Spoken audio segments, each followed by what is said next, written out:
নমস্কার দর্শক বন্ধুরা, welcome to Bong football info. তো বন্ধুরা, যেটা শোনা যাচ্ছে ইস্টবেঙ্গল 3+1 ইয়ারে জিকসান সিংকে কনফার্ম করে ফেলেছে। তো এই জিকসান সিং ইস্টবেঙ্গলে আসলে ইস্টবেঙ্গলের কি লাভ হতে পারে সেই বিষয় নিয়ে আমরা এই ভিডিওতে কথা বলবো। তাই তোমাদের কাছে রিকোয়েস্ট করছি ভিডিওটা স্কিপ না করে পুরোটা দেখার। আর হ্যাঁ, এরকম টাইপের আরো ভিডিও পাওয়ার জন্য প্লিজ আমাদের চ্যানেলটা সাবস্ক্রাইব করে বেল আইকনটা প্রেস করে দিও। তো চলো এবার ভিডিওটা শুরু করা যাক। তো বন্ধুরা, আপুইয়াকে নেয়া নিয়ে ইস্টবেঙ্গল ও মোহনবাগানের মধ্যে আমরা যে কলকাতা ডার্বিটা দেখেছিলাম সেখানে কিন্তু মোহনবাগান জিতে গিয়েছিল, কিন্তু জিকসান সিংকে নেয়ার বিষয়ে যা শোনা যাচ্ছে ইস্টবেঙ্গল কিন্তু এক্ষেত্রে জিতে যাচ্ছে। তো বন্ধুরা, জিকসান সিং একজন ভারতীয় দলের মিডফিল্ডার যার বয়স হচ্ছে 23 বছর এবং 2017 অনূর্ধ্ব বিশ্বকাপ যেটা ভারতবর্ষে আয়োজিত হয়েছিল সেই অনূর্ধ্ব 17 বিশ্বকাপে জিকসান সিং কিন্তু ভারতের আন্ডার-17 দলের মেম্বার ছিল। এবং আরেকটা ইন্টারেস্টিং ফ্যাক্ট হচ্ছে এই জিকসান সিংই একমাত্র প্লেয়ার যে ফিফা বিশ্বকাপে ভারতের হয়ে গোল করেছে। তো এই জিকসান সিং ইস্টবেঙ্গলে এলে কোন কোন বিষয়ে ইস্টবেঙ্গলের লাভ হতে পারে সেই বিষয়গুলো নিয়ে আমরা একটু কথা বলবো। আর আমরা সবাই জানি জিকসান সিং আগের সিজনে কেরালা ব্লাস্টার্সে খেলছিল, তো আগের সিজনে জিকসান সিং এর স্ট্যাটসটা আমরা একটু দেখবো। তো আগের সিজনে জিকসান সিং কেরালা ব্লাস্টার্সের হয়ে 10টা ম্যাচ খেলতে পেরেছে, যেখানে 8টা ম্যাচে সে স্টার্ট করেছে এবং তার প্লেইং মিনিট ছিল 57 মিনিট।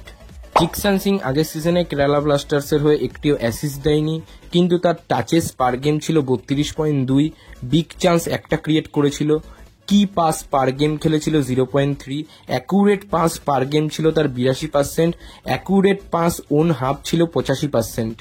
তো একজন ইন্ডিয়ান প্লেয়ার হয়ে জিকসান সিং এর পাসিং স্ট্যাটস কিন্তু খুবই ভালো। এবার যদি আমরা তার ডিফেন্সিভ স্কিল নিয়ে কথা বলি, তার ইন্টারসেপশন পার গেম ছিল 0.8, ট্যাকেল পার গেম ছিল 0.7, পজিশন ওন ফাইনাল থার্ড ছিল 0.1, বল রিকভারি পার গেম ছিল 4.2, ড্রিবিল পাস্ট পার গেম ছিল 0.6, ক্লিয়ারেন্স পার গেম ছিল 0.5। একজন ডিফেন্সিভ মিডফিল্ডার হওয়ার জন্য ডিফেন্সিভ এবিলিটিগুলো কিন্তু তার আগের সিজনে খুব একটা নজর কাড়া ছিল না। তার একটাই কারণ, সে চোটের জন্য বেশিরভাগ ম্যাচ খেলতে পারেনি, মাত্র 10টা ম্যাচ খেলেছিল এবং 8টা ম্যাচে স্টার্ট করেছিল। কিন্তু আমরা যদি তার 2022-23 সিজনের পারফরমেন্সটাকে লক্ষ্য করি তাহলে আমরা বুঝতে পারবো সে কিরকম মাপের প্লেয়ার। 2022-23 সিজনে জিকসান সিং 19টা ম্যাচ খেলেছিল, যেখানে 19টা ম্যাচেই স্টার্ট করেছিল এবং মিনিটস পার গেম ছিল 87 মিনিট।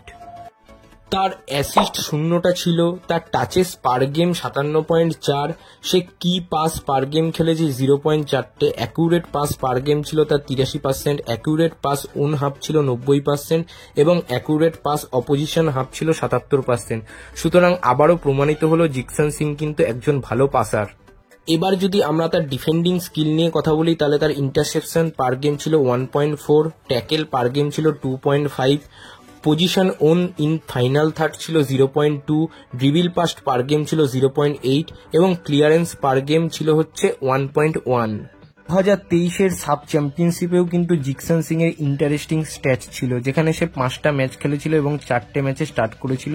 তার প্লেইং মিনিট ছিল 90 মিনিট, সে অ্যাসিস্ট 0টা করেছে, কি পাস পার গেম খেলেছে 0.2, কিন্তু তার অ্যাকুরেট পাস পার গেম ছিল 89% এবং অ্যাকুরেট লং বল পার গেম ছিল 68%, যেটা কিন্তু খুবই ইমপ্রেসিভ।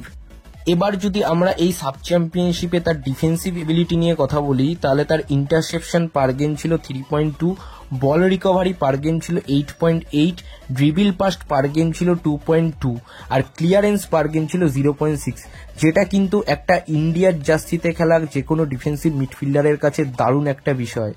সুতরাং এই প্লেয়ারটা যদি ইস্টবেঙ্গলে ফুললি ফিট হয়ে খেলতে পারে তাহলে ইস্টবেঙ্গলের জন্য কিন্তু একটা দারুণ বিষয় হবে, আর ইস্টবেঙ্গলের মিডফিল্ডের ডেপথ আরও অনেক বেশি করে বৃদ্ধি পাবে। যতক্ষণ না অফিসিয়াল অ্যানাউন্সমেন্ট আসে ততক্ষণ আমরা এটা নিয়ে শিওর বলতে পারি না, তবে যা শোনা যাচ্ছে ইস্টবেঙ্গলে আসতে পারে এটুকুই এখন বলবো। কিন্তু এই প্লেয়ারটা ইস্টবেঙ্গলে আসার ফলে সৌভিক চক্রবর্তীর ওপর অনেকটা প্রেশার কমবে, ইস্টবেঙ্গলের মিডফিল্ডে আরও অনেক অপশন বাড়বে। এছাড়াও রিজার্ভ টিম থেকে ইস্টবেঙ্গলের মিডফিল্ডে যেসব প্লেয়াররা উঠে আসছে, নাসিব, তন্ময় দাস, তারা যদি বড় টিমে আসে তাহলে ইস্টবেঙ্গলের কিন্তু মিডফিল্ডে আরও অনেক বেশি করে অপশন বাড়বে। তো বন্ধুরা, এই সামার ট্রান্সফার উইন্ডোতে ইস্টবেঙ্গল যেমন তাদের অ্যাটাকিং লাইন আপটা গুছিয়ে নিয়েছিল, আশা করি জিকসান অ্যাড হওয়ার পর ইস্টবেঙ্গলের মিডফিল্ডটাও অনেকটা সর্টেড হয়ে যাবে। এবার সিক্স ফরেনার কে হবে সেটার উপর অনেক কিছু ডিপেন্ড করবে। আর ডিফেন্সে একটু কাজ করলেই ইস্টবেঙ্গলের টিম পুরোপুরি তৈরি হয়ে যাবে আসন্ন আইএসএল খেলার জন্য। তো এবার দেখা যাক কি হয়। তো বন্ধুরা, এই ভিডিওটা এখানেই শেষ করছি। ভিডিওটা ভালো লাগলে লাইক করে দাও, শেয়ার করে দাও, আর কমেন্টে জানাও যে জিকসান যদি ইস্টবেঙ্গলে অ্যাড হয় তাহলে তোমরা কতটা খুশি হবে। আর সবশেষে একটা কথাই বলবো, দেশ ও বিদেশের ফুটবলের নানা রকম আপডেট ও অ্যানালাইসিস পাওয়ার জন্য আমাদের চ্যানেলটা সাবস্ক্রাইব করে বেল আইকনটা প্রেস করে দিও। তো আজকের মতো টাটা, বাই।